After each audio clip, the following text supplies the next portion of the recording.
నమస్కారం, n times కి స్వాగతం. హెడ్లైన్ చూద్దాం.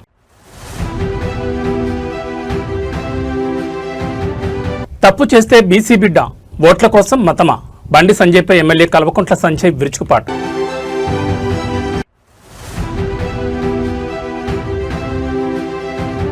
గౌహతిలో చంద్రబాబుకు ఘన స్వాగతం. జాతీయ నేతల కలయికతో సందడిగా మారిన అస్సాం రాజధాని.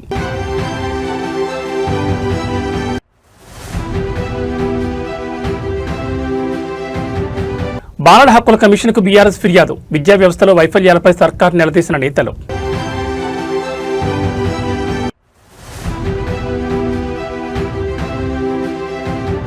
అంబర్పేటలో బండి సెగ, భగీరథను వెంటనే అరెస్టు చేయాలంటూ బీఆర్ఎస్ భారీ రాస్తారోకో.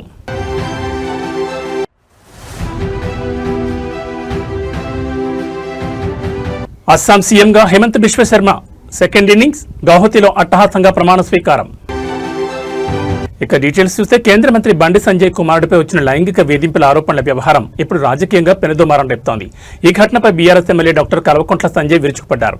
మైనర్ బాలికపై అఘాయిత్యానికి ఒడిగట్టి ఇప్పుడు కులాన్ని మతాన్ని అడ్డం పెట్టుకుని తప్పించుకోవాలని చూడడం సిగ్గుచేటని మండిపడ్డారు. బండి సంజయ్ రాజకీయ సంస్కృతిపై ఆయన సంధించిన విమర్శనాస్త్రాలు ఇప్పుడు హాట్ టాపిక్ గా మారాయి. ఎన్నికలొస్తే మతం కొడుకు లుచ్చాపనులు చేస్తే బీసీ బిడ్డ అంటూ కులాన్ని వాడుకోవడం బండి సంజయ్కి చెల్లిందని ఎమ్మెల్యే ఎద్దేవా చేశారు. మైనర్ బాలికపై వేధింపులకు పాల్పడితే దానికి హనీ ట్రాప్ అని రంగుపోయడం వెంటనే నిలదీశారు. నీ కొడుకు సంస్కారం నీ నుండే వచ్చింది, నువ్వు మాట్లాడే చిల్లర భాష, నీ ప్రవర్తన వల్లే నీ కొడుకు ఇలా తయారయ్యాడంటూ వ్యక్తిగత విమర్శలు గుప్పించారు. 25 ఏళ్ల వ్యక్తిని చిన్నపిల్లవాడు అనడం హాస్యాస్పదమని వ్యాఖ్యానించారు. మైనర్ బాలికల మీద అఘాయిత్యాలు చేయమని దేవుడు చెప్పాడా లేక ఆర్ఎస్ఎస్ చెప్పిందని ప్రశ్నించారు. ఈ విషయంలో ఏబీవీపీ మరియు ఆర్ఎస్ఎస్ సభ్యులు కూడా బండి సంజయ్ నిలదీయాలని పిలుపునిచ్చారు. తప్పు చేసిన వ్యక్తిని కఠినంగా శిక్షించాలని, రాజకీయ పలుకుబడితో కేసును పక్కదారి పట్టించాలని చూస్తే ప్రజలు చూస్తూ ఊరుకోరని హెచ్చరించారు. బండి సంజయ్ కుటుంబ సభ్యుల ప్రవర్తనపై ఎమ్మెల్యే చేసిన ఈ వ్యాఖ్యలు ఇప్పుడు రాష్ట్ర రాజకీయాల్లో మంటలు రేపుతున్నాయి. తెలివి తక్కువ తెలియదు అనకు. మైనర్ బాలిక మీద హనీ ట్రాప్ కేసు పెట్ట నీకు రాదు. ఎందుకంటే మైనర్ మీద ఒక 25 ఏళ్ల అడ్డగాడిగా లైంగిక వేధింపులు చేసినప్పుడు హనీ ట్రాప్ కాదు. ఆమె హనీ ట్రాప్ చేసినా నువ్వు ట్రాప్ అయినావు దాంట్లో. దయచేసి అర్థం చేసుకోవాలి. ఇంకోటి ఏం చేసినారు బండి సంజయ్ గారు చివరికి? మొదట్లో ఏమో ఎలక్షన్లు వస్తేనేమో మతం వాడుకుంటాడు. ఇవాళ కొడుకులు లుచ్చా పనులు చేస్తే నేను బీసీ బిడ్డను, నా మీద అరాచకం జరుగుతుంది అంటాడు. చిన్నపిల్లల్ని రాజకీయాలకు తీసుకురావద్దంటాడు. 25 ఏళ్ళ అడ్డగాడిద చిన్నపిల్లగాడా? ఆ 17 ఏళ్ళ మైనర్ బాలిక చిన్నపిల్లనా? లేకపోతే నీ 25 ఏళ్ళ అడ్డగాడిద మైనర్ రావాడు? అడ్డగాడిద పనులు చేసి చిన్నపిల్లల్ని రాజకీయాలకు తీసుకురావద్దంటావా? ఈ సంస్కారం నీ కొడుకుది ఎక్కడి నుంచి రాలే బండి సంజయ్. నువ్విచ్చిన సంస్కారమే, నీ భాష, నీ గుటుక, నీ ప్రవర్తననే ఆ పిల్లగాడిని అట్లా తయారు చేసిందని చెప్పి నేను ఇవాళ ప్రెస్ మీడియా ముందుగా నుంచి చెప్తా ఉన్నా. ఆ పిల్లగాడు అట్లా తయారైందంటే ఒకటా రెండా ఎన్ని నేరాలు చేసిన పిల్లగాడు మీ అందరికి తెలియదా? కొట్టుడు, ర్యాగింగు, బుల్లింగు, కాలేజీలలో అమ్మాయిలు వెనుక పడడము, వందల నేర చరిత్ర ఉన్న పిల్లగాడైనా ఎక్కడి నుంచి వచ్చింది ఆ సంస్కారం? ఆయనకు నువ్వు నేర్పించిన సంస్కారమే కదా బండి సంజయ్. నువ్వు మాట్లాడే భాష ఒకరు పుట్టుక గురించి మాట్లాడతావు.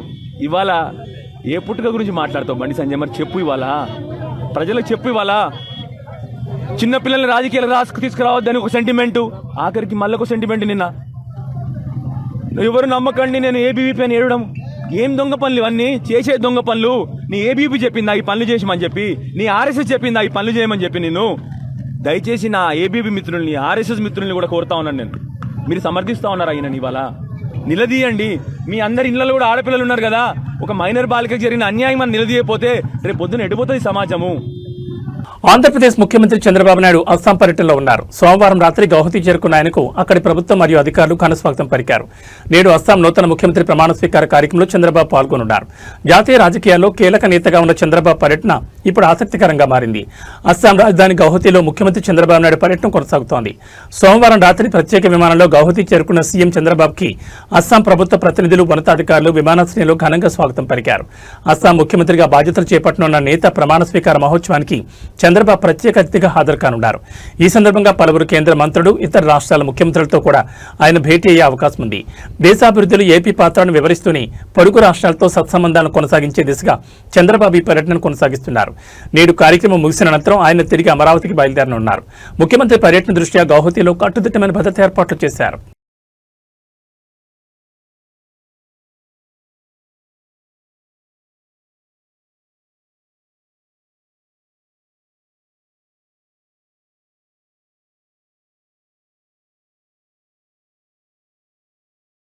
తెలంగాణలో బాలల హక్కుల ఉల్లంఘనలు మరియు విద్యా వ్యవస్థలో నెలకొన్న సమస్యలపై బీఆర్ఎస్ నాయకులు కలమెత్తారు. కొద్దిసేపటి క్రితమే రాష్ట్ర బాలల హక్కుల పరిరక్షణ కమిషన్ కలిసిన బీఆర్ఎస్ ప్రతినిధుల బృందం ప్రస్తుత ప్రభుత్వ తీరుపై ఫిర్యాదు చేసింది. అనంతరం వారు మీడియాతో మాట్లాడుతున్నారు. అసలు వారు కమిషన్ దృష్టికి ఏ అంశాలు తీసుకెళ్లారు, ప్రభుత్వంపై వారు చేస్తున్న ఆరోపణలేంటి, ప్రభుత్వ పాఠశాలలు మరియు హాస్టల్లో జరుగుతున్న వరుస ఘటనలపై బీఆర్ఎస్ ఆగ్రహం వ్యక్తం చేస్తోంది. గురుకులాలు, ప్రభుత్వ వసతి గృహాల్లో విద్యార్థుల భద్రత, ఆహార నాణ్యతపై బీఆర్ఎస్ నేతలు కమిషన్కు వివరించారు. రాష్ట్రంలో చిన్నపిల్లలపై జరుగుతున్న అఘాయిత్యాలను అరికట్టడంలో ప్రభుత్వం విఫలమైందని వారు ఆరోపిస్తున్నారు. విద్యా సంవత్సరం ప్రారంభమైన ఇంకా పూర్తి స్థాయిలో పాఠ్యపుస్తకాలు, యూనిఫామ్స్ అందలేదని, హాస్టళ్లలో కనీస సౌకర్యాలు లేక విద్యార్థులు ఇబ్బందులు పడుతున్నారని నేతలు మండిపడుతున్నారు. ప్రస్తుతం కమిషన్ కార్యాలయం వెలుపల బీఆర్ఎస్ మాజీ మంత్రులు మరియు కీలక నేతలు మీడియా సమావేశంలో మాట్లాడారు. బాధ్యులపై కఠిన చర్యలు తీసుకోవాలని, విద్యార్థులకు భద్రత కల్పించాలని వారు డిమాండ్ చేశారు. బాలల హక్కుల పరిరక్షణలో ప్రభుత్వం అలసత్వం వహిస్తే రాష్ట్ర వ్యాప్తంగా పోరాటాలు చేస్తామని బీఆర్ఎస్ హెచ్చరిస్తోంది.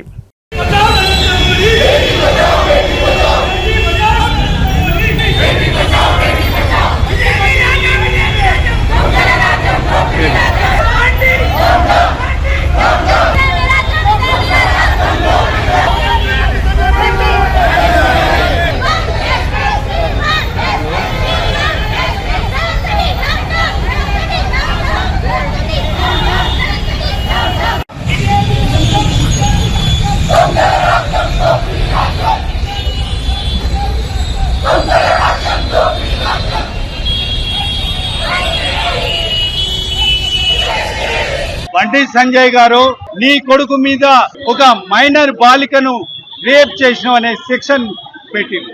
నీవు ఈ రోజుకైనా కూడా బుద్ధి తెచ్చుకొని మాటలు మాట్లాడే అప్పుడు ఇంకిత భావంతో పనిచేయాలని కోరుతున్నాం.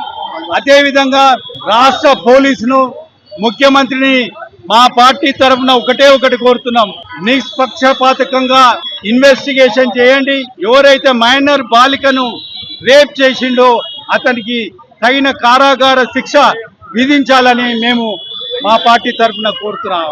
ఈ బండి భగీరథను పేట్ బషీరాబాద్ వాళ్ళు అరెస్ట్ చేయకపోతే, స్టేట్ గవర్నమెంట్ పోలీస్ అరెస్ట్ చేయకపోతే మేము మా పార్టీ వాళ్ళు ఎంత దూరంకైనా పోవడానికి రెడీ ఉన్నాం. ఈ రోజు రేవంత్ రెడ్డి, బండి సంజయ్ ఏదైతే కుమ్ముక్కైందో అదంతా వదిలిపెట్టి నిష్పక్షపాతంగా ఇన్వెస్టిగేషన్ చేసి బండి భగీరథను వెంటనే అరెస్ట్ చేయాలి. ఆ మైనర్ ఆమెకు రక్షణ ఇచ్చి ఆమెను న్యాయంగా కాపాడాలని మేము కోరుతా ఉన్నాం. మేము కిషన్ రెడ్డి గారు, మీరు సెంట్రల్ మినిస్టర్గా ఉండి మీ హోమ్ మినిస్టర్ కొడుకు ఇటువంటి దురాచారం చేస్తే మీరెందుకు స్పందిస్తలేరు? హైదరాబాద్ అంబర్పేటలో ఉద్రిక్తత నెలకొంది. కేంద్ర మంత్రి బండి సంజయ్ కుమారుడు బండి సాయి భగీరథ్పై వచ్చిన వేధింపుల ఆరోపణలు ఇప్పుడు రాజకీయ దుమారంటెత్తున్నాయి. ఒక మైనర్ బాలిక పట్ల అసభ్యకరంగా ప్రవర్తించిన భగీరథ్ను వెంటనే అరెస్ట్ చేయాలంటూ అంబర్పేట 6 నెంబర్ చౌరస్తాలో బీఆర్ఎస్ శ్రేణులు భారీ రాస్తారోకో నిర్వహించాయి. ఈ ఘటనలో ప్రభుత్వ తీరుని అడ్డుగడుతూ ఎమ్మెల్యే కాలేరు వెంకటేష్ సంచలన వ్యాఖ్యలు చేశారు. కేంద్ర మంత్రి బండి సంజయ్ కుమారుడు ఉదంతంపై బీఆర్ఎస్ పోరాటాన్ని ఉధృతం చేసింది. ఎమ్మెల్యే కాలేరు వెంకటేష్ నేతృత్వంలో బీఆర్ఎస్ నాయకులు, మహిళా కార్యకర్తలు అంబర్పేట చౌరస్తాలో బైఠాయించారు.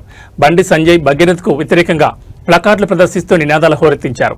ఈ సందర్భంగా ఎమ్మెల్యే కాలేరు వెంకటేష్ మాట్లాడుతూ మైనర్ బాలికను లైంగిక వేధింపులకు గురిచేసిన ఘటనలో ఫోక్సో చట్టం కింద కేసు నమోదు చేయాల్సిండగా ఈ ఉదంతాన్ని హనీ ట్రాప్గా చిత్రీకరించి కేసును నీరుగార్చే ప్రయత్నం చేస్తున్నారని ఆరోపించారు. ఈ ఘటనపై నైతిక బాధ్యత వహిస్తూ బండి సంజయ్ తన కేంద్ర మంత్రి పదవికి రాజీనామా చేయాలని డిమాండ్ చేశారు. రాష్ట్రంలో బీజేపీ, కాంగ్రెస్ కుమ్మక్కై నిందితుని రక్షించే ప్రయత్నం చేస్తున్నారని మండిపడ్డారు. బాధిత బాలిక కుటుంబానికి న్యాయం జరిగే వరకు తమ పోరాటం ఆగదని, తక్షణమే భగీరథ్ను అరెస్ట్ చేసి రిమాండ్కు తరలించాలని బీఆర్ఎస్ నేతలు అల్టిమేటం జారీ చేశారు. ఈ నిరసన నేపథ్యంలో అంబర్పేటలో భారీగా ట్రాఫిక్ నిలిచిపోయింది. పరిస్థితిని అదుపులోకి తెచ్చేందుకు పోలీసులు రంగప్రవేశం చేశారు. ఇప్పుడు కూడా మేము అందరం కూడా కలిసి ఇప్పుడు కూడా అదే అపీల్ చేసినాం. అరే, ఒక ఉమెన్ గా ఒక మైనర్ బాలికకు జరిగినటువంటి అన్యాయాన్ని మనము వాళ్ళ పేరెంట్స్ ముందుకొచ్చి, అయ్యా నాకు అన్యాయం జరిగింది, నాకు ఇమ్మీడియట్లీ నా బిడ్డకు న్యాయం జరగాలని కేసు పెట్టినప్పుడు ఆ కేసును వాళ్ళ పక్కదారి పట్టించే ప్రయత్నం కాకుండా ఇమ్మీడియట్లీ కస్టడీలోకి తీసుకోవాలి. నేరానికి గురైనటువంటి వ్యక్తి పైన తక్షణమే యాక్షన్ తీసుకోకుండా, అరెస్ట్ చేయకుండా ఇంకా ఎంక్వైరీ చేస్తామని ఇంకేదో చేసి అట్లా ఆ కేసును పక్కదారి పట్టించి ఆ పిల్లోడిని భగీరథను బయటకు పంపించేటువంటి ఒక కుట్రలు చేస్తున్నారనేది దీన్ని బట్టి అర్థమైంది. కానీ మేడం చాలా సానుకూలంగా స్పందించారు. ఖచ్చితంగా తక్షణమే మేము ఎంక్వైరీ కాదు, ఖచ్చితంగా అది ఆధారాలతో సహా ఉన్నాయి కాబట్టి సుమోటోగా తీసుకున్నాం. మేము ఖచ్చితంగా నేరస్తుడికి శిక్ష పడేటట్టుగా చూస్తామని చెప్పేసి వారు చాలా క్లియర్ గా చెప్పడం జరిగింది. తక్షణమే మేము ఇవాళ బీఆర్ఎస్ మహిళా విభాగం ఆధ్వర్యంలో ఇవాళ రాష్ట్ర వ్యాప్తంగా కూడా మహిళలపై జరుగుతున్నటువంటి అరాచకాలను అత్యాచారాలను అరికట్టాలని చెప్పేసి మేము ఆందోళన చేస్తున్నాం. ఎక్కడ మహిళలకు ఇట్లాంటివి జరిగినా మేము వాళ్ళకి అండగా ఉంటాం. అట్లనే ఇవాళ బండి భగీరథ చేసినటువంటి నేరం ఏదైతే ఉందో దాన్ని పక్కదారి పట్టియడానికి చేస్తే మేము ఖచ్చితంగా ఆ అమ్మాయికి మేము అండగా ఉంటాం. ఆ కేసులో భాగస్థులైనటువంటి వాళ్ళు, ఆ కేసులో ఎవరైతే ఇన్వాల్వ్ అయ్యి పక్కదారి పట్టేయడానికి కుట్ర చేసినారో వాళ్ళందరూ కూడా నేరం చేసినట్టే. ఎందుకంటే ఇవాళ బండి సంజయ్ గారు ఇవాళ వాళ్ళ కొడుకు బండి భగీరథ్ నేరం చేసిండు. ఒక అమ్మాయిని, ఒక మైనర్ బాలిక పైన అత్యాచారం చేసి నేరాలకి పాల్పడినప్పుడు ఒక ఉన్నతమైనటువంటి ఒక హోంశాఖ మంత్రిగా ఉన్నటువంటి బండి సంజయ్ గారు ఆ నేరానికి పాల్పడ్డ కొడుకుని తక్షణమే ఇవాళ పోలీసులకు అప్పచెప్పాలి. నీతిమంతుడైతే, నిజాయితీమంతుడంటే ఆయన చాలా గొప్పలు చెప్తాడు. ధర్మము అనే ధర్మ రక్షణ అని బాగా మాట్లాడతాడు. కానీ నీ ధర్మం ఎటువైంది? నీ ఇంట్లోనే నీ కొడుకే నేరానికి పాల్పడితే నీ కొడుకును నువ్వు కాపాడడం కోసము ఇవాళ పక్కదారి పట్టేయడానికి చేస్తున్నావు అని అంటే, ఆ నేరం చేసిన వాడిని కాపాడడం అని అంటే నువ్వు కూడా నేరస్తుడివే కదా. అందుకని నేనేమంటున్నంటే ఇవాళ మొట్టమొదటి ముద్దాయి బండి సంజయ్ కుమార్ అని నేను అంటున్నాను. కాబట్టి తక్షణమే బండి సంజయ్ గారిని బర్తరఫ్ చేయాలి. బీజేపీ పార్టీ ఆ మంత్రి పదవి నుంచి తీసేయాలి. ఇవాళ వెంటనే నైతిక బాధ్యత వహించి కూడా రాజీనామా చేయాలి. అదేవిధంగా ఇవాళ నేరానికి పాల్పడ్డ ఇవాళ బండి భగీరథ్ ఎవరైతే ఉన్నారో ఆ అబ్బాయిని వెంటనే తక్షణమే కస్టడీలోకి తీసుకోవాలి, అరెస్ట్ చేయాలని మేము డిమాండ్ చేస్తున్నాం.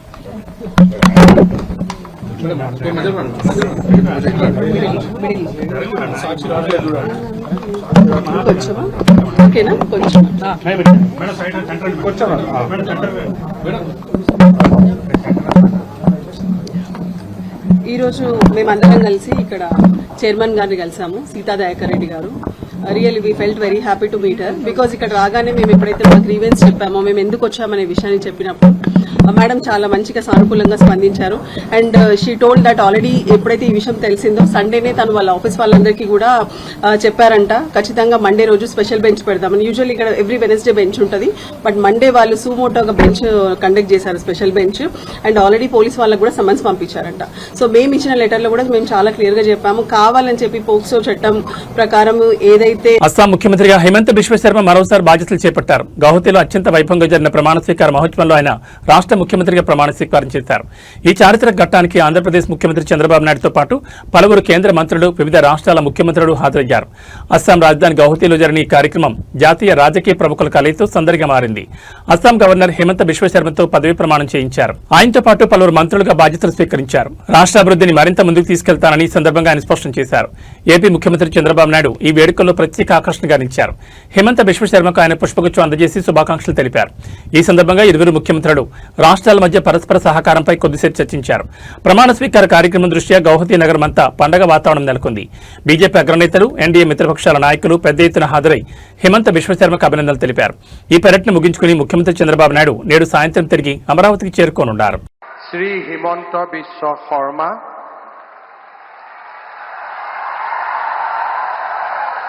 ঈশ্বৰৰ নামত শপত লওঁ যে বিধিৰ দ্বাৰা স্থাপিত ভাৰতৰ সংবিধানৰ প্ৰতি মই প্ৰকৃত বিশ্বাস আৰু আনুগত্য পোষণ কৰিম। মই ভাৰতৰ সাৰ্বভৌমত্ব আৰু অখণ্ডতা অক্ষুণ্ণ ৰাখিম। মই অসমৰ মুখ্যমন্ত্ৰী হিচাপে মোৰ কৰ্তব্য বিশ্বস্ততাৰে আৰু শুদ্ধ অন্তঃকৰণেৰে সম্পাদন কৰিম আৰু মই ভয় বা পক্ষপাত, অনুৰাগ বা বিদ্বেষ নোহোৱাকৈ সংবিধান আৰু আইন অনুসাৰে সকলো শ্ৰেণীৰ লোকৰ প্ৰতি ন্যায় আচৰণ কৰিম। মই শ্ৰী হিমন্ত বিশ্ব শৰ্মা ঈশ্বৰৰ নামত শপত লওঁ যে মই অসমৰ মুখ্যমন্ত্ৰী হিচাপে মোৰ কৰ্তব্যৰ যথাযথ সম্পাদনৰ বাবে আৱশ্যক হোৱাৰ বাহিৰে মই এনে বিষয় যি অসমৰ মুখ্যমন্ত্ৰী হিচাপে মোৰ বিবেচনাৰ বাবে অনা হ'ব বা মোৰ জ্ঞাত হ'ব তেনে বিষয় মই কোনো ব্যক্তি বা ব্যক্তিসকলৰ ওচৰত প্ৰত্যক্ষ বা পৰোক্ষভাৱে অৱগত বা প্ৰকাশ নকৰিম।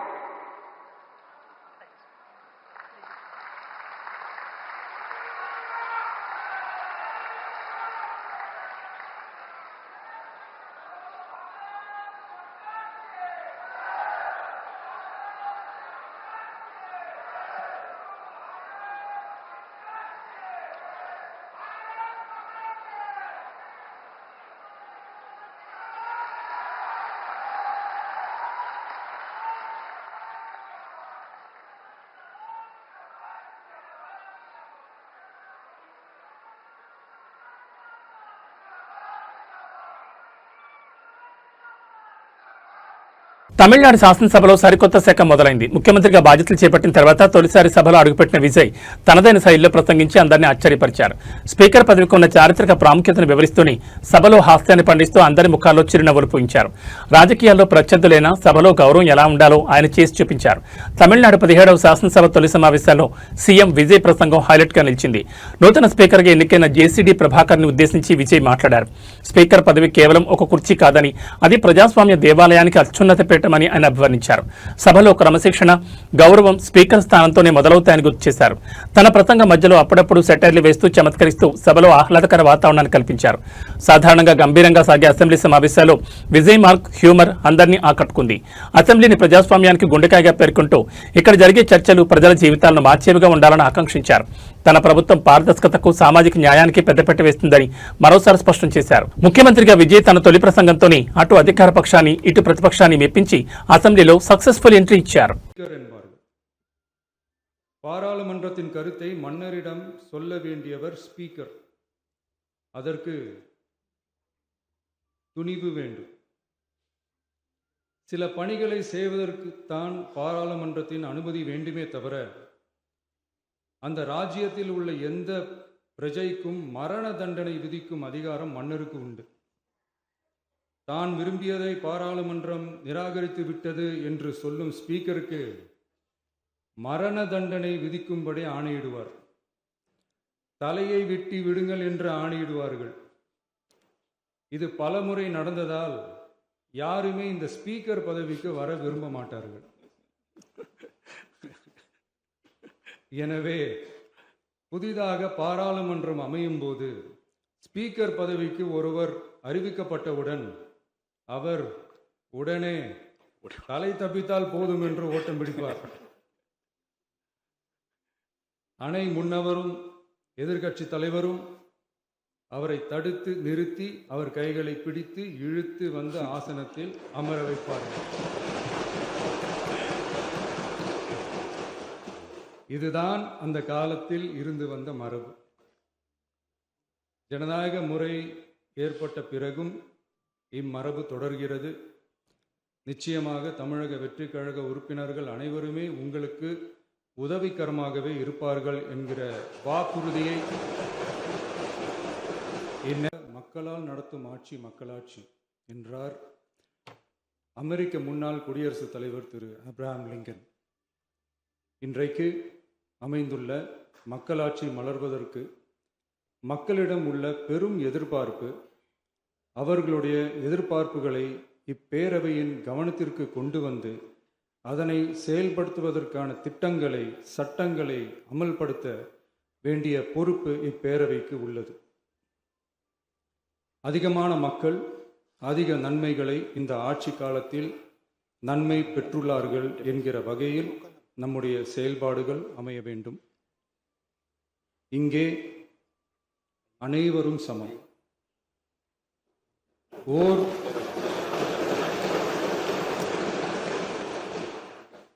ஓர் உறுப்பினரை கொண்ட கட்சிகள் இங்கே இடம் பெற்றிருந்தாலும் அவர்களுடைய கருத்துகளுக்கும் அதிக எண்ணிக்கை பெற்ற தமிழக வெற்றிக் கழக உறுப்பினர்கள் தெரிவிக்கும் கருத்துகளுக்கும் சமமாகவே மதிப்பளிக்கப்பட்டு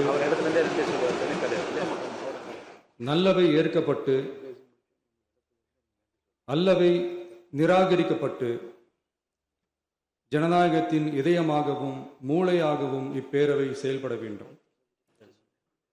அதற்குரிய வகையில் பெருமை வாய்ந்த வரலாற்று சிறப்பு கொண்ட இப்பேரவையை நடத்தி செல்லும் பண்பை பெற்றுள்ளவரையே தமிழக வெற்றிக் கழகம் முன்மொழிந்து தாங்கள் இன்றைக்கு இந்த ஆசனத்தில் అమర్ந்துள்ளீர்கள். రాష్ట్రంలో అన్నదాతల పరిస్థితి అగమ్య గోచరంగా మారింది. మార్కెట్ యార్డులకు నమ్ముకుని పంట తెచ్చిన రైతులకు కన్నీరే మిగులుతోంది. తాజాగా మార్కెట్ యార్డులో నిల్వ ఉంచిన మొక్కజొన్న పంట అగ్ని ప్రమాదానికి గురై దగ్ధమైంది. 5 బస్తాల పంట కాలిపోయినా ఇంతవరకు ఏ ఒక్క అధికారి కూడా స్పందించకపోవడంపై రైతులు ఆగ్రహం వ్యక్తం చేస్తున్నారు. రేవంత్ రెడ్డి 2 ఏళ్ల పాలనలో రైతుల గోడు వినేవారే కరువయ్యారని రైతన్నలు మండిపడుతున్నారు. మార్కెట్ యార్డులో భద్రతపై ప్రశ్నలు తలెత్తున్నాయి. కష్టపడి సాగు చేసిన మొక్కజొన్నను మార్కెట్ యార్డుకు తరలించగా అక్కడ జరిగిన ప్రమాదంలో 5 బస్తాల పంట పూర్తిగా కాలిపోయింది. పంట కాలిపోయి రైతు రోధిస్తున్నా ప్రభుత్వం తరపున కానీ యార్డ్ అధికారుల తరపున కానీ కనీస స్పందన లేదు. నష్టపోయిన రైతులు పరామర్శించే నాదులే లేకపోవడంతో పాలన ఎంత దారుణంగా ఉందో అర్థమవుతోంది అంటూ రైతులు ఆవేదన వ్యక్తం చేస్తున్నారు. తక్షణమే నష్టపోయిన రైతులు పరిహారం చెల్లించాలని, యార్డులో తగిన జాగ్రత్తలు తీసుకోవాలని స్థానిక రైతులు డిమాండ్ చేస్తున్నారు. రైతు సంక్షేమం గురించి మాట్లాడే ప్రభుత్వం క్షేత్రస్థాయిలో ఇలాంటి ఘటనలు జరుగుతున్నా ఎందుకు మౌనం వహిస్తోందని విపక్షాలు ప్రశ్నిస్తున్నాయి.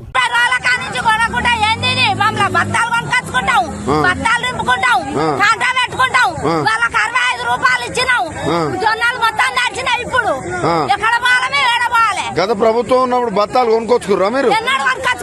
ఎన్నడూ కొనుక్కొచ్చుకోవాలి. ఎట్లుందమ్మా రేవంత్ రెడ్డి పరిపాలన ఎట్లా ఉంది? బాగున్నది. బస్సులు గిసులు బాగా పెట్టిండు కదా. మళ్ళీ ఓటు ఆయనే గెలిపియాలి. ఎందుకట్లా? మంచి పని చేస్తాడు. బత్తాలు కూడా మందు బత్తాలు గిట్లు ఇచ్చిండు కదా. లీడర్లకు అందరికో లోపల అక్కడ పంపిస్తాడు. ఈ సంకసాన పని నడిపిస్తాడు వాడు. వాడు నడిపిస్తాడా మమ్మల్ని? కాంగ్రెస్ వాళ్ళు వచ్చి ఓటు అడిగితే ఏం చెప్తావు? అంటావా? మంచిగా మీ దండం పెడతాం, కాలు మొక్తాం అంటాం. అంతేనా? తులం బాగానే వచ్చిందా మీ మనవరాలకు? 3 తులాలు వచ్చినాయి. 3 తులాలా? 3 తులాలు. ఏం చేసినావు మరి? టెన్షన్ పడకూరి. ఈ రోజు కాంచి కాలిపోయిన పక్క నుంచి పోపిస్తాం, మార్కెట్ నడిపిస్తా, కాంటలు చేపిస్తా. మీరు ఎలాంటి టెన్షన్ తీసుకోగా. మొక్కలు కాలిపోయినాయి. కాలిపోయినాయి సార్. కాలిపోయిన మొక్కలు స్వయంగా నాలే కాలిపోయింది. పంట కాలిపోయింది. ఎస్ఐ వచ్చిండు మార్కెట్ లోనే చూపిస్తారా? అంటే మీ మార్కెట్ కూడా మీకు లేదు అంటే మీకు ఒక సెక్యూరిటీ లేదు. సెక్యూరిటీ లేరు, చైర్మన్ లేరు. చైర్మన్ లెవెల్ రెడ్డి సాబ్ ఒట్ల బేరం చేశాను. ఒట్ల బేరం చెప్తాడు, రాజా వస్తాడు. ఆయనకి సీఓ అంటే రెడ్లవాడ జనార్దన్. సీఓ అంటే జనార్దన్ రెడ్లవాడ. పాప ఆయన వస్తాడు, చూసిపోతాడు, ఇందాక రాడు, కొడతాడు. తమిళనాడు రాజకీయాలు ఒక్కసారిగా మలుపు తిరిగాయి. ప్రధాన ప్రతిపక్షం అన్నాడీఎంకేలో భారీ చీలిక సంభవించింది. సీనియర్ నేత సివి షణ్ముగం నేతృత్వంలో ఏకంగా 30 మంది ఎమ్మెల్యేలు తిరుగుబాటు జెండా ఎగురవేశారు. వీరంతా నటుడు ముఖ్యమంత్రి విజయ్ నేతృత్వంలోని టీవీకే ప్రభుత్వానికి మద్దతు ప్రకటిస్తూ సంచలన నిర్ణయం తీసుకున్నారు. రేపు జరగనున్న ఫ్లోర్ టెస్ట్ కు ముందే విజయ్ ప్రభుత్వం సుస్థిరం కావడంతో రాజకీయ సమీకరణాలు పూర్తిగా మారిపోయాయి. తమిళనాడు అసెంబ్లీలో అనూహ్య పరిణామాలు చోటు చేసుకుంటున్నాయి. అన్నాడీఎంకే అధినేత ఎడప్పొడి పళనిస్వామి డీఎంకేతో పొత్తు కోసం ప్రయత్నించాలని సివి షణ్ముగం వర్గం తీవ్రంగా వ్యతిరేకించింది. పార్టీ సిద్ధాంతాలకు విరుద్ధంగా వ్యవహరిస్తున్నారంటూ 30 మంది ఎమ్మెల్యేలు పళనిస్వామికి షాక్ ఇచ్చారు. ఇటీవల జరిగిన ఎన్నికల్లో అన్నాడీఎంకే 47 స్థానాలు గెలుచుకుంది. అందులో 30 మంది ఎమ్మెల్యేలు ఇప్పుడు టీవీకే గూటికి చేరడంతో సీఎం విజయ్ బలం అసెంబ్లీలో 150కి చేరింది. దీంతో రేపు జరగబోయే విశ్వాస పరీక్షలో విజయ్ సర్కార్ సునాయాసంగా నెగ్గనుంది. సివి షణ్ముగం తీసుకునే ఈ నిర్ణయంతో విజయ్ నాయకత్వంలోని ప్రభుత్వం అత్యంత బలమైన స్థితికి చేరుకుంది. ప్రతిపక్షం డీఎంకేను నిలువరించేందుకు ఈ మద్దతు కీలకం కానుంది. ఈ పరిణామంతో తమిళనాడులో అన్నాడీఎంకే ఉనికి ప్రశ్నార్థకంగా మారగా సీఎం విజయ్ తన రాజకీయ పట్టును మరింత బిగించారు. In the recently concluded election, faced a defeat. Not only in the recently concluded election, in the past election also we faced a defeat. So we decided and asked our General Secretary to convene the General Council meeting and to discuss what is the problem, why we got defeated in the elections, to discuss and take further action to the development and interest of the party. We asked him to convene the General Council. We expect our General Secretary to convene the General Council meeting. And in the meantime, the proposed some proposal, which is we as a ADMK legislative party to form the government with the support of the DMK government, which is against our founding principles, because the ADMK was founded because of to uproot the DMK, the evil force, to wipe out the evil force DMK in Tamil Nadu.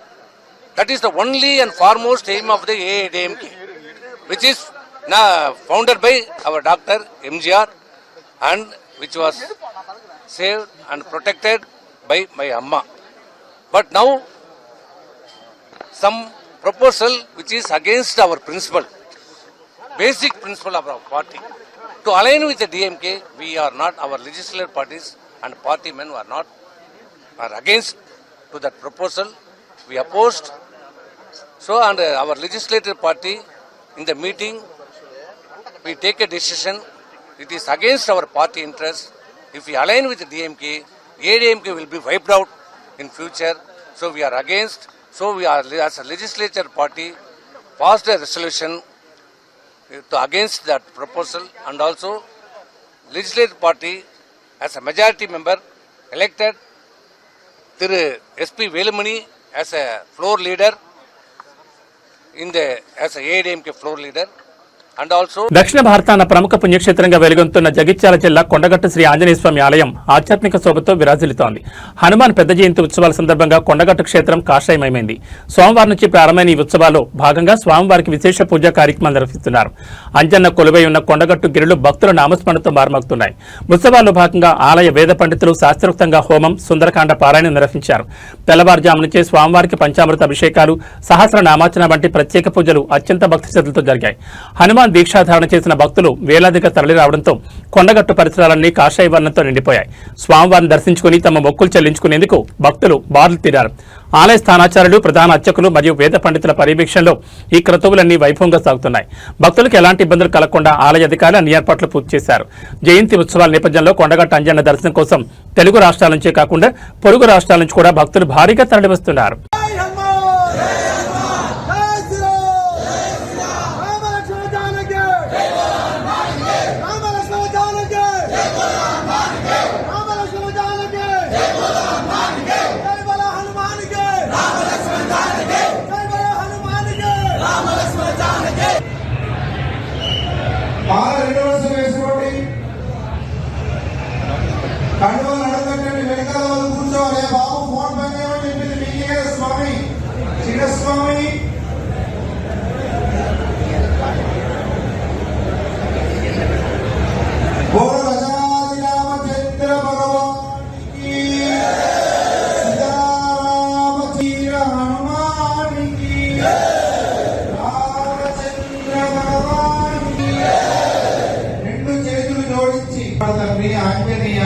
పెట్టుకోండి. ఓం ఆపదమపహర్తారం దాతారం సర్వసంపదాం వ్యామ పరాభావనామ సంవత్సరే ఉత్తరాయ పూజా అద్య అహం కైసే అక్కడికి 8 మంది ఉండి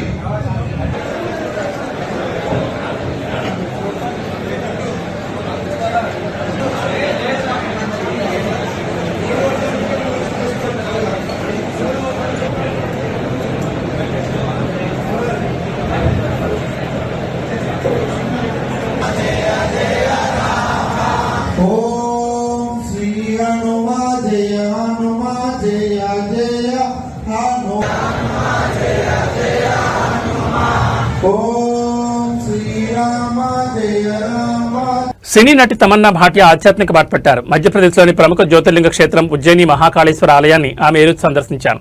తెల్లవారుజామున స్వామివారికి నిర్వహించే అత్యంత పవిత్రమైన భస్మహారతిలో పాల్గొని ప్రత్యేక పూజలు నిర్వహించారు. మహాశివుని దర్శనం కోసం తమన్నా ఈ రోజు ఉదయాన్నే ఉజ్జయిని చేరుకున్నారు. మహాకాళేశ్వర ఆలయంలో అత్యంత విశేషమైన భస్మహారతి సేవలో ఆమె పాల్గొన్నారు. సంప్రదాయ దుస్తులు ధరించి నిష్ఠతో స్వామివారిని దర్శించుకున్నారు. దర్శనానంతరం తమన్నా మీడియాతో మాట్లాడుతూ మహాకాళుని దర్శించుకోవడం ఒక అద్భుతమైన అనుభవం. దైవ పిలుపుంటేనే ఈ క్షేత్రాన్ని సందర్శించే అవకాశం లభిస్తుంది. భస్మ మంగళహారతి సమయంలో కలిగే ఆధ్యాత్మిక శక్తి వర్ణనాతీతమని తన సంతోషాన్ని పంచుకున్నారు. తమన్నా తన స్నేహితురాలు నిర్మాత ప్రజ్ఞా కపూర్తో కలిసి పర్యటనకు వచ్చారు. నారింజ రంగు సంప్రదాయ వస్త్రాల్లో ఉన్న ఆమె ఫోటోలు, వీడియోలు ఇప్పుడు సోషల్ మీడియాలో వైరల్ అవుతున్నాయి. మహాకాల్ దర్శనం ముగించుకుని తమన్నా తిరిగి ముంబైకి బయలుదేరారు. ఆమె తదుపరి చిత్రం స్వాన్ విడుదల కోసం అభిమానులు ఎదురుచూస్తున్నారు.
ప్రపంచంలోని అత్యంత శక్తివంతమైన నాయకుల్లో ఒకరైన రష్యా అధ్యక్షుడు వ్లాదిమిర్ పుతిన్ తనలోని మరో కోణాన్ని ఆవిష్కరించారు.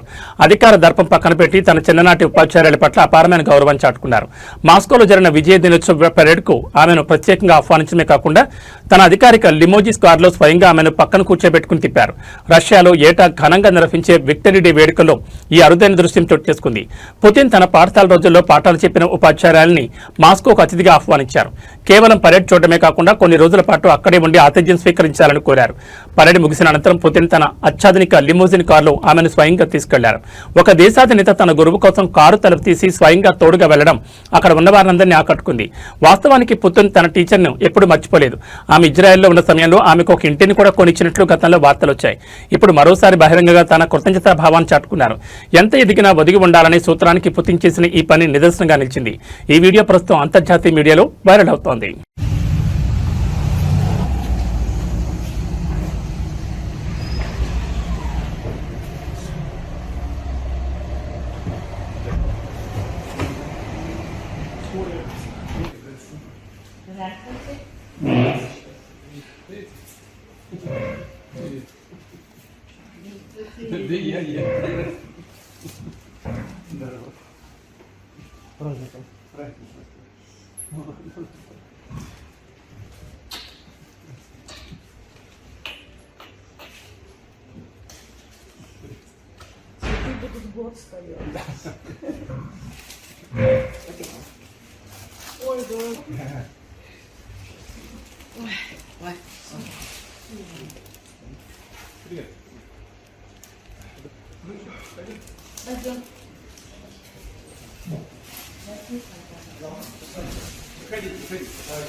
Мы из Сочи, Краснодарский край.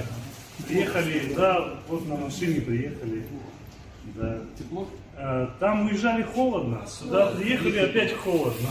Но сейчас холодно, я считаю, 10-11 градусов.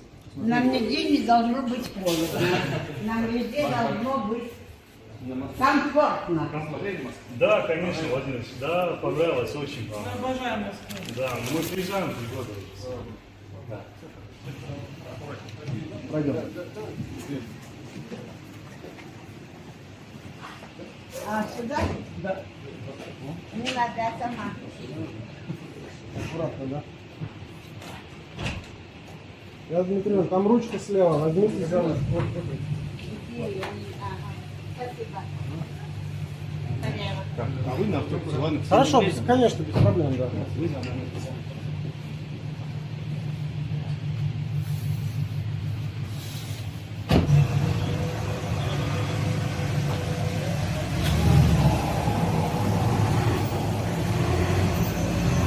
మేక్ ఇన్ ఇండియా గర్వపడే మరో అద్భుత ఘట్టం ఆవిష్కృతమైంది. భారతదేశ మొట్టమొదటి ప్రైవేట్ రంగ రవాణా విమానం C-295 గుజరాత్లోని వడోదరలో ఉన్న టాటా అసెంబ్లీ లైన్ నుంచి విజయవంతంగా బయటకొచ్చింది. రక్షణ రంగంలో ప్రైవేట్ భాగస్వామ్యంతో విమానాల తయారీకి ఇది ఒక మైలురాయిగా నిలవనుంది. భారత వైమానిక దళాన్ని మరింత బలోపేతం చేసే దిశగా వేగంగా అడుగులు పడుతున్నాయి. టాటా అడ్వాన్స్డ్ సిస్టమ్స్ మరియు ఎయిర్ బస్ సంయుక్తంగా చేపట్టిన ఈ ప్రాజెక్టులో భాగంగా దేశీయంగా తయారైన తొలి విమానం అసెంబ్లీ పనులను పూర్తి చేసుకుంది. ఇది కేవలం టాటా గ్రూప్కే కాదు, యావత్ భారత పారిశ్రామిక రంగానికి గర్వకారణం. ప్రధాని మోడీ గతంలో శంకుస్థాపన చేసిన ఈ వడోదర ఫైనల్ అసెంబ్లీ లైన్ ప్రపంచ స్థాయి ప్రమాణాలతో విమానాలను సిద్ధం చేస్తోంది. విదేశాల నుంచి దిగుమతి చేసుకునే స్థితి నుంచి స్వదేశంలోనే రక్షణ విమానాలను తయారు చేసుకునే స్థాయికి మనం చేరుకున్నాం.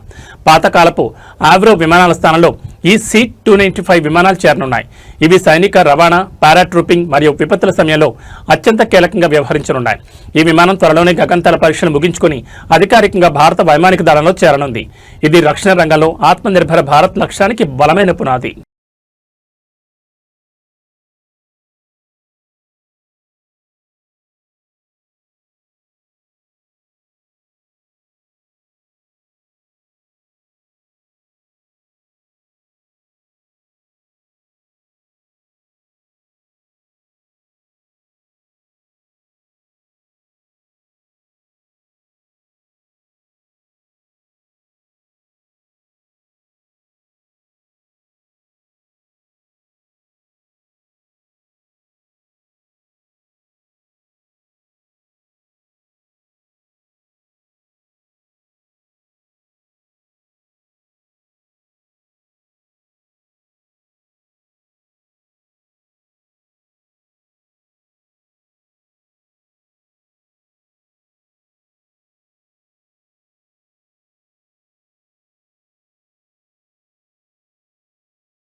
బక్రీద్ పండుగ సమీపిస్తున్న వేళ భాగ్యనగరంలో ఒక్కసారిగా ఉద్రిక్తత చోటు చేసుకుంది. చైతన్యపురి మెట్రో స్టేషన్ సమీపంలోని కొత్తపేటలో అర్ధరాత్రి వేళ బజరంగ్ దళ్ కార్యకర్తలు వాహనాలను అడ్డుకోవడం ఇప్పుడు పెనుదుమారం రేపుతోంది. కాంగ్రెస్ ప్రభుత్వం చెప్తున్న మహబత్ కి దుకాన్ అంటే ఇదేనా అని నెటిజన్లు ప్రశ్నిస్తున్నారు. పోలీసులు చూస్తుండగానే చట్టాన్ని చేతుల్లోకి తీసుకుంటున్న వారిపై ప్రభుత్వం ఎందుకు చర్యలు తీసుకోవడం లేదని బాధితులు మండిపడుతున్నారు. హైదరాబాద్ కొత్తపేటలో చోటు చేసుకున్న ఈ ఘటనపై సోషల్ మీడియా వేదికగా ప్రభుత్వంపై విమర్శలు వెల్లువెత్తున్నాయి. కొత్తపేట వద్ద ఎడ్లను తరలిస్తున్న వాహనాలను బజరంగ్ దళ్ కార్యకర్తలు అడ్డుకున్నారు. నిబంధనల ప్రకారం ఎడ్ల రవాణాపై లేదా వాటి బలిపై తెలంగాణలో ఎలాంటి నిషేధం లేకపోయినా ఏ అధికారంతో వాహనాలు ఆపుతున్నారని బాధితులు ప్రశ్నిస్తున్నారు. అక్కడ పోలీసులు ఉన్నప్పటికీ వారి నిమ్మకం నీరెత్తినట్లు వ్యవహరించడంపై ఆగ్రహం వ్యక్తమవుతోంది. ముందుగానే సమాచారం అందించినప్పటికీ పోలీసులు ఎలాంటి ముందస్తు చర్యలు తీసుకోకపోవడం వెనుక ఆంతర్యం ఏమిటని నెటిజన్లు నిలదీస్తున్నారు.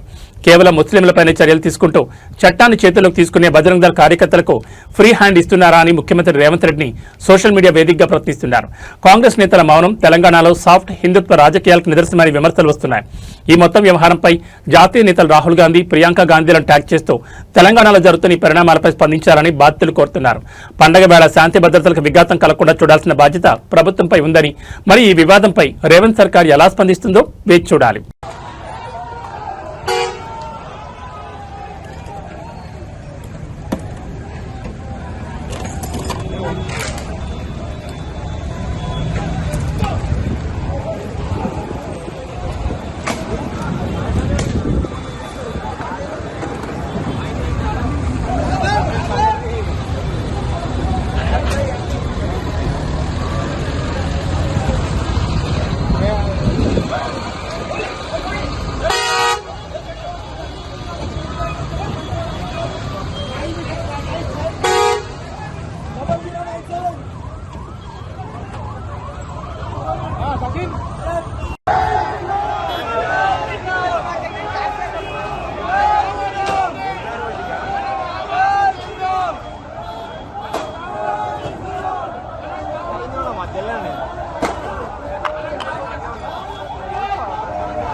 రాష్ట్ర రాజకీయాల్లో విమర్శలు ప్రతి విమర్శలు హద్దులు దాటుతున్నాయి. ముఖ్యంగా కొందరు నేతలు చేసిన వ్యాఖ్యలు వారి బాడీ లాంగ్వేజ్ సామాన్య ప్రజలు సైతం ఆగ్రహం తెప్పిస్తోంది.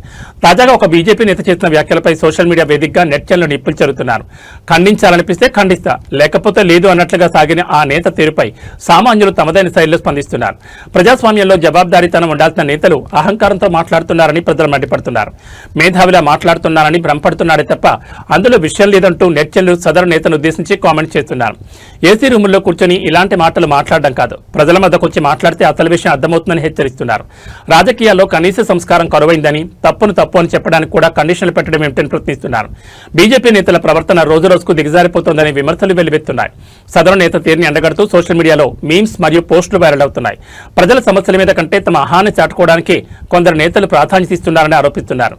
ప్రజలు గమనిస్తున్నారన్న విషయాన్ని నేతలు గుర్తుంచుకోవాలని, హద్దులు దాటితే తగిన బుద్ధి చెప్తారని సోషల్ మీడియా వేదికగా హెచ్చరికలు వస్తున్నాయి. అన్యాయం చోట జరిగిన చోట ఖండించరా మీరు? ఖండించాల్సిన చోట ఖండిస్తామండి, ఖండించేది ఉంటే ఖండిస్తాము. ఇప్పుడు అనిత అంటే మీరు ఎక్కడి నుంచి ఫోన్ చేస్తున్నారు? నేను లోకల్ అండి, హైదరాబాద్. నేను హైదరాబాద్ లో అంటే 1,000 మంది ఉంటారు. మీరేంటి, వాట్ ఆర్ యూ? నేను ఉద్యోగిని, ఒక ప్రైవేట్ ఉద్యోగిని. నేను ప్రైవేట్ ఎక్కడ? హైదరాబాద్ లో ఉంటుంది, రెహమత్ నగర్. ఏ కంపెనీ ఉంటుంది? రెహమత్ నగర్. నేను అడిగిన దానికి మీరు అడిగేదానికి సంబంధం ఉందా సార్? మీరు నన్ను అడగడానికి మీరు ఎవరు మేడం? అరే మీరు ఒక అధికారి అండి, ప్రజల అధికారి. మీరు అవునండి, ప్రజల మనిషి అండి. ఒక ప్రజలో నేను ఒక వ్యక్తిగా మంచిగా మాట్లాడుతున్నాను. జరిగిన అన్యాయాన్ని మీరు ఎందుకు మాట్లాడలేదు అని. నేను మాట్లాడాలి, ఎక్కడ మాట్లాడకూడదు, ఏం మాట్లాడాలని నేను నిర్ణయిస్తాను మేడం. అంతేగాని తప్పని ఖండించడానికి మీరు రారు బయటికి. ఖండించలేదా మీకు ఎట్లా తెలుసు మేడం? అరే నేను చూస్తాను కదా సార్, టీవీలు చూస్తాను, సోషల్ మీడియా చూస్తాను, అన్ని చూస్తాను కదా. ఇట్లా ఫోన్లు చాలా వస్తాయి నాకు, అనిత గారు. ఓకే, నాకు మీరు నేర్పించాల్సిన అవసరం లేదు. మాట్లాడాలి, ఏమి మాట్లాడాలి, మీకంటే ఎక్కువ రెస్పాన్సిబుల్ గా మేము మహిళల పట్ల, మైనర్ల పట్ల మీకుందండి. అందుకే అడుగుతున్నాను. సో మా బాధ్యత లేదో మీరు చెప్పాల్సిన అవసరం లేదు మేడం. నేను చెప్పట్లేదు సార్. ఎక్కడ నేను జరిగిన తప్పు అని ఎందుకు ఇప్పటి వరకు మీరు ఖండించట్లేదు? ఎక్కడ అది మీకు తెలియదు. మీకు తెలియకపోతే నేను చేసినట్టు చేయనట్టు కాదు. ఓకే సరే సార్, థ్యాంక్ యూ. సరే, బాగా చేసుకోండి పని. తెలంగాణలో ఆటో డ్రైవర్ల బతుకులు ఛిద్రమవుతున్నాయి. ఉపాధి కరువై కుటుంబ భారంతో సతమతమవుతున్న అన్నదాతల తర్వాత ఇప్పుడు ఆటో డ్రైవర్లు ఆత్మహత్యల బాట పట్టడం ఆందోళన కలిగిస్తోంది. తాజాగా రాజన్న సిరిసిల్ల జిల్లాలో ఓ ఆటో డ్రైవర్ విగతజీవిగా మారారు. రాష్ట్ర వ్యాప్తంగా ఇప్పటి వరకు 209 మంది ఆటో డ్రైవర్లు ఆత్మహత్యకు పాల్పడడం పరిస్థితి తీవ్రతకు అద్దం పడుతోంది. రాజన్న సిరిసిల్ల జిల్లా ఎల్లారెడ్డిపేట మండలంలో ఈ విషాద ఘటన చోటు చేసుకుంది. దుమాల గ్రామానికి చెందిన పాముల భాస్కర్ అనే ఆటో డ్రైవర్ సోమవారం రాత్రి నుంచి కనిపించకుండా పోయారు. మంగళవారం ఉదయం గ్రామ శివార్లోని ఓ చెట్టుకు ఉరివేసుకుని ఆత్మహత్య చేసుకునే స్థితిలో ఆయన మృతదేహం లభ్యమైంది. భాస్కర్ ఆకస్మిక మరణంతో ఆయన కుటుంబం కన్నీరు మున్నీరవుతోంది. ఆర్థిక ఇబ్బందులు ఈ బలవన్ మరణానికి కారణమని స్థానికులు అనుమానిస్తున్నారు. తెలంగాణలో కాంగ్రెస్ ప్రభుత్వం వచ్చిన తర్వాత రవాణా రంగంలో మార్పులు, ఉచిత బస్సు ప్రయాణం వంటి పరిణామాలతో ఆటో డ్రైవర్ల ఆదాయం పడిపోయిందని, ఈ క్రమంలో మనస్తాపం చెంది ఆత్మహత్యలు చేసుకుంటున్న వారి సంఖ్య రాష్ట్ర వ్యాప్తంగా 209కి చేరడం గమనార్హం.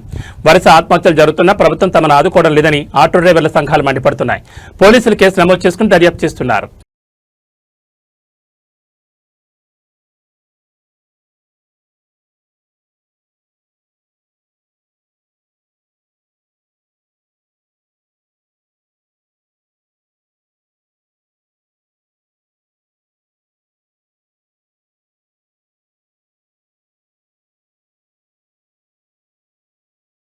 హైదరాబాద్ మియాపూర్లోని గోకుల్ అపార్ట్మెంట్లో ఘోర ప్రమాదం జరిగింది. ఆడుకుంటూ వెళ్లిన ఓ చిన్నారి నీటి సంపులో పడి ప్రాణాలు కోల్పోయింది. అపార్ట్మెంట్ వాచ్మెన్ కుమార్తెగా గుర్తించిన ఈ బాలిక మరణం స్థానికంగా తీవ్ర కలకలం రేపుతోంది. అయితే ఇది ప్రమాదమా లేక మరేదేమైనా కారణమా అన్న కోణంలో పోలీసులు దర్యాప్తు చేస్తున్నారు.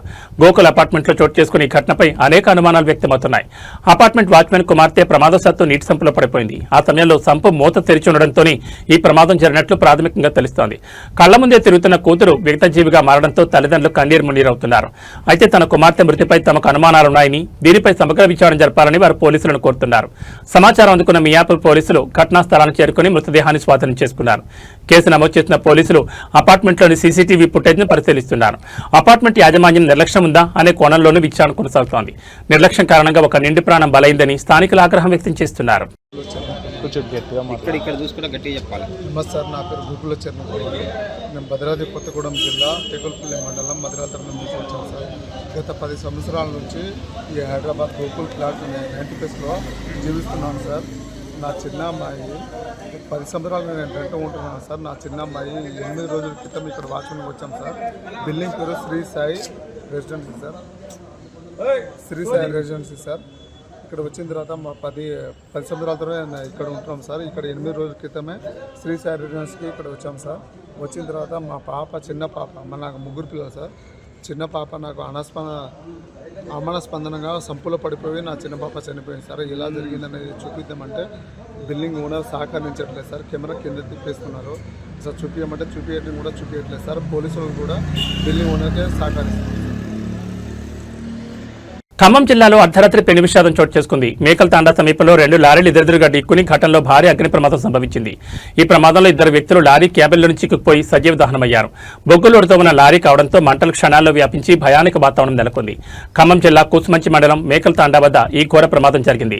వరంగల్ వైపు నుంచి వస్తున్న లారీ, వైజాగ్ నుంచి బొగ్గులాడుతూ వస్తున్న లారీ ఎదురెదురుగా అత్యంత వేగంతో ఢీకొన్న వేగానికి లారీ ఇంజన్లో ఒక్కసారిగా మంటలు చెలరేగాయి. ఒక లారీలో బొగ్గునడంతో మంటలు నిమిషాల్లోనే వాహనమంతటా వ్యాపించాయి. దీంతో క్యాబిన్లో ఉన్న 2 వ్యక్తులు బయటకు వచ్చే అవకాశం లేక మంటల్లో చిక్కుకుని అక్కడికక్కడే ప్రాణాలు కోల్పోయారు. మరో వ్యక్తికి తీవ్ర గాయాలు కావడంతో వెంటనే ఆసుపత్రికి తరలించారు. ప్రమాదం దాటికి 2 లారీలు రోడ్డుకు అడ్డంగా పడిపోవడంతో వరంగల్ ఖమ్మం హైవేపై కిలోమీటర్ల మేర వాహనాలు నిలిచిపోయాయి. సమాచారం అందుకున్న ఫైర్ సిబ్బంది ఘటనా స్థలాన్ని చేరుకుని గంటల పాటు శ్రమించి మంటలను అదుపు చేశారు. పోలీసులు కేసు నమోదు చేసుకుని మృతుల వివరాలు సేకరిస్తున్నారు. అతివేగమే ఈ ప్రమాదానికి కారణంగా భావిస్తున్నారు.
తమిళనాడు అసెంబ్లీలో 2 యంగ్ లీడర్ల మధ్య ఆసక్తికర పోరు మొదలైంది. ముఖ్యమంత్రిగా విజయ్, ప్రతిపక్ష నేతగా ఉదయనిధి స్టాలిన్ తొలిసారి సభలో ముఖాముఖి తలపడ్డారు. ఈ సందర్భంగా ఉదయనిధి చేసిన వ్యాఖ్యలు ఇప్పుడు రాజకీయ వర్గాల్లో హాట్ టాపిక్ గా మారాయి. మేమిద్దరం ఒకే కాలేజీలో చదువుకున్న, పాలనలో మాత్రం మేమే సీనియర్ బ్యాచ్ అంటూ ఉదయనిధి వేసిన సెటైర్లు సభలో నవ్వులు పోయించాయి. తమిళనాడు శాసనసభ వేదికగా డీఎంకే, టీవీకే నేతల మధ్య మాటల యుద్ధం ఆసక్తికరంగా సాగింది. ఉదయనిధి స్టాలిన్ మాట్లాడుతూ తాను, సీఎం విజయ్ మరియు స్పీకర్ ప్రభాకర్ ముగ్గురు చెన్నైలోని లోయలో కాలేజీలో చదువుకున్నామని గుర్తు చేశారు. ఒకే కాలేజీ విద్యార్థులు ఇప్పుడు సభలో కీలక స్థానాల్లో ఉండడం విశేషమని అన్నారు. చదువులో క్లాస్మేట్స్ కావచ్చు కానీ రాజకీయాల్లో పాలనా అనుభవంలో డీఎంకేది సీనియర్ బ్యాచ్ అని ఉదయనిధి చమత్కరించారు.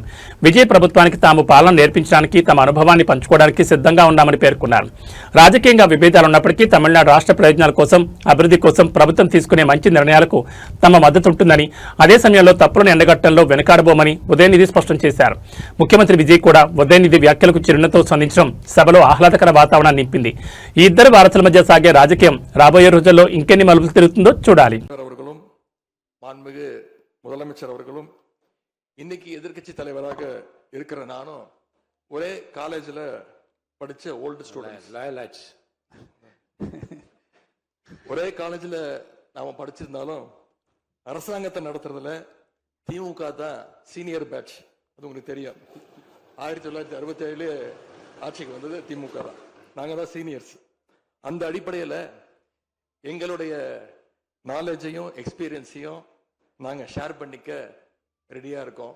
அதை ஏற்றுக்க நீங்களும் தயாராக இருங்க. ஏன்னா நமக்கு எப்பவுமே தமிழ்நாட்டு மாநிலத்துடைய நலன்தான் மிக மிக முக்கியம். மாண்பு பேரவைத் தலைவர் அவர்களே, நீங்கள் போட்டியின்றி தேர்வாகியிருக்கீங்க. மாண்பு முதலமைச்சரும் எதிர்க்கட்சி தலைவரான நானும் உங்களை அவை முன்னவரும் இந்த இருக்கையில் உட்கார வச்சிருக்கிறோம், அமர வச்சிருக்கிறோம். இன்னைக்கு உங்க கையை பிடிச்சி அழைச்சிட்டு வந்து உட்கார வச்சிருக்கிறோம். இனி எங்க ரெண்டு தரப்பையும் நீங்க தான் கையை பிடிச்சி அரவணைச்சு கோவம் இல்லாம கோவப்படாம, நீங்க கோவப்பட மாட்டீங்கன்னு தெரியும். உங்களை கோவப்படுத்துற மாதிரி எந்த செயலையும் நாங்க செய்ய மாட்டோம். சட்டமன்ற ஜனநாயகத்துல ஆளுங்கட்சி காதுகளாகவும் எதிர்கட்சி குரலாகவும் இருக்க வேண்டும். அதுலதான் இந்த அவையுடைய பெருமை நிச்சயம் அடங்கி இருக்கு. பொதுவா இதுக்கு முந்தைய சட்டமன்ற பேரவை எடுத்துக்கிட்டா ஆளுங்கட்சி வரிசையில அதிக உறுப்பினர்களும் எதிர்கட்சி வரிசையில அதை விட குறைவான உறுப்பினர்களும் இருப்பாங்க. ஆனா இந்த முறை கிட்டத்தட்ட ஆளுங்கட்சிக்கு இணையான எதிர்கட்சி வரிசை வலிமையா இன்னைக்கு அமைஞ்சிருக்கு. அதுதான் இந்த பேரவையுடைய இன்னொரு கூடுதல் சிறப்பு. இதன் மூலமா தமிழ்நாட்டு மக்கள் ஒரு முக்கியமான செய்தியை நமக்கு சொல்லி இருக்கிறாங்க. அது என்னன்னா, எதிர்கட்சி வரிசை மிக மிக வலிமையாக இருந்து இந்த அரசை, புதிய அரசை வழிநடத்தணும், ஆக்கப்பூர்வமான விமர்சனங்களை முன்வைக்கணும் அப்படின்னு மக்கள் நமக்கு சொல்லி இருக்கிறாங்க. நான் நம்புறேன். ஆகவே மக்களுடைய எண்ணத்தை பிரதிபலிக்கிற மாதிரி எங்களுடைய பணிகள் நிச்சயம் இருக்கும். மாண்புமிகு பேரவைத் தலைவர் அவர்களே, இந்த அரசு பொறுப்பேற்ற நிகழ்ச்சியில் நடந்த ஒரு நிகழ்வை இங்க நான் சுட்டிக்காட்ட விரும்புகிறேன். ஏற்கனவே சுட்டி காட்டியிருக்கிறாங்க. அந்த நிகழ்ச்சியில தமிழ்தாய் வாழ்த்து 3வது இடத்துக்கு தள்ளப்பட்டிருக்கு. ఏబీ బులెటిన్ విశేషాలు. నమస్కారం.